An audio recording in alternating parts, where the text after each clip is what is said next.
Good morning, everybody. Ange Sinclair from Digestive Detective. Today is the last day of our Gerd topic. So some of the things I want to talk about today are foods to avoid that are problematic for a lot of people that I see.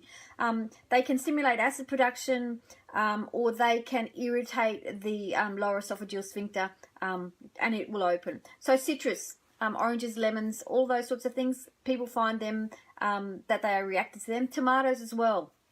And the next one's a really big one, caffeine and chocolate. So caffeine in coffee or tea, or even things like yerba mate or matcha. Some people find matcha too much. And chocolate, I know it's devastating, but chocolate is irritating for some people. Alcohol is a big one. And there was a study released yesterday, and I'm sure nobody wants to see it, that no level of alcohol is safe for any of us. So something to think about. Spicy foods can cause problems for people. You know, especially like a curry or things like that. So be mindful that when you have that to go for a milder spice if you can tolerate it. High fat foods, they are problematic. And carbonated drinks, so soft drinks or even soda water for some people can cause them to have issues. Peppermint tea or peppermint in a capsule or anything like that, that can be aggravating. And why that is because it lowers, it relaxes the lower esophageal sphincter, and it opens, and then the acid comes through. So any food allergies or will contribute to lower esophageal sphincter tone. So trying to find those out, it's not always easy, but it's really good to do, because then you can find out what sets you off. A couple of things you can do at home. People who have Gerd generally have less saliva production, so drinking more water is always good. And you don't need to go crazy. No, between 2 and 3 litres is more than enough for most people. You know, I've had clients sit in front of me that have drank 3.5, 4 litres, and they're actually upset their electrolyte balance. You know, they're dizzy, they've got neurological symptoms. So you don't need to go crackers with it and crazy. Just, you know, drink it a normal amount. Drink when you're thirsty. Don't force yourself to drink. Stop smoking. If you're a smoker, stop smoking, because that will really help. And they don't actually know what the mechanism is, but they know that when people stop smoking, their acid reflux can get better. Reduce your weight, because we talked about this a couple of times in the other videos. The constant push down of the intra-abdominal pressure opens the sphincter and causes reflux. Don't eat and then go to bed. So if you have dinner, try and have dinner at 6 or 7, and then don't go to bed at least till 9 or 10. So try sitting up in an upright position.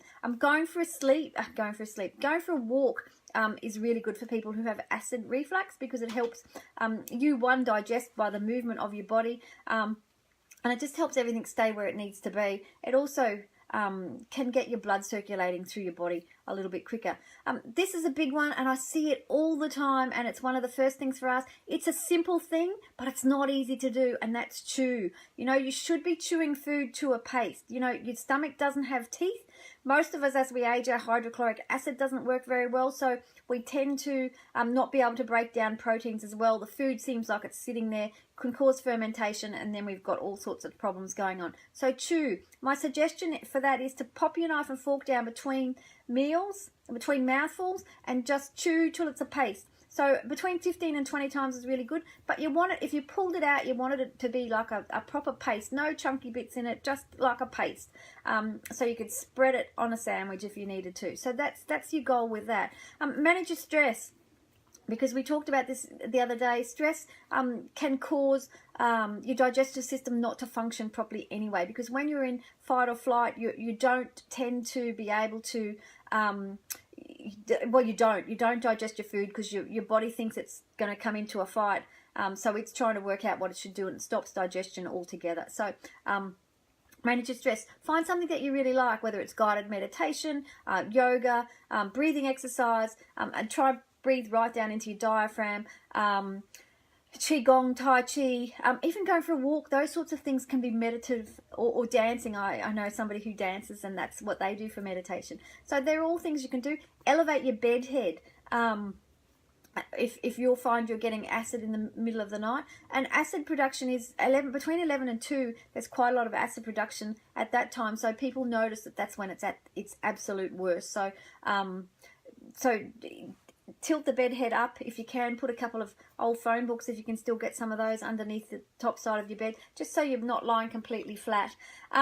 Reducing gluten, and I don't know if I've talked about this one in any of the other videos, but gluten opens the tight junctions of our gut, and it puts proteins where they're not supposed to go. So that, I find people, if they don't eat gluten while they're trying to do this, it takes away a lot of the acid burn for them.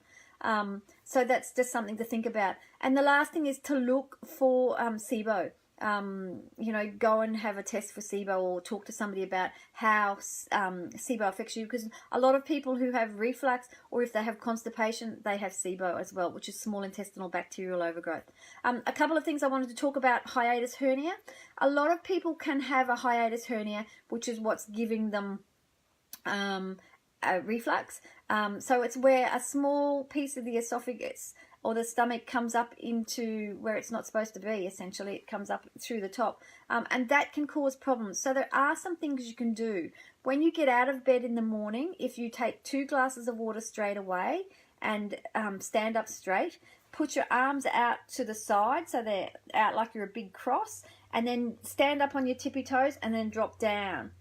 And you do that 20 times every day, and in 5 to 6 weeks you'll notice, some people earlier, you'll notice the difference that it makes to your reflux. So there's another thing you can do too, is buy some balloons, but you want balloons that aren't super easy to blow up, and you put it to your mouth and you just blow it, just so it's hard enough to just blow the balloon a little bit. And if you did that a couple of times throughout the day, because what that is doing, it's producing enough pressure to push everything back down. And I've seen somebody with a hiatus hernia who did both the heel drops and the balloon blowing, that almost completely closed it in about 6 weeks. So it's worthwhile doing if you can. And if you can't work it out on my poor interpretation of how to do it, Google hiatus hernia heel drops. There's 1,000 videos on it, so you probably don't need one more from me.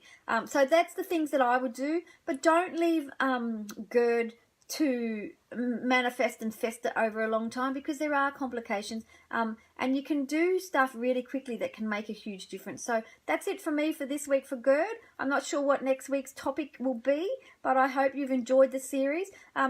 Give me a like and stuff at the bottom if you have. Share it if you think you know anybody who would benefit from it. That would be terrific. And if you need more help, you can book in for a free 15 minutes. Just go to www.digestivedetective.com.au and book in for a free 15-minute, because I always like to ask lots of questions about, you know, what's happening and how it's happened, and all those things. Basically, I'm nosy. So it's really good to be able to help you, and I hope everybody has a fantastic weekend, and I'll see you next week for some other topic. Thanks. Bye.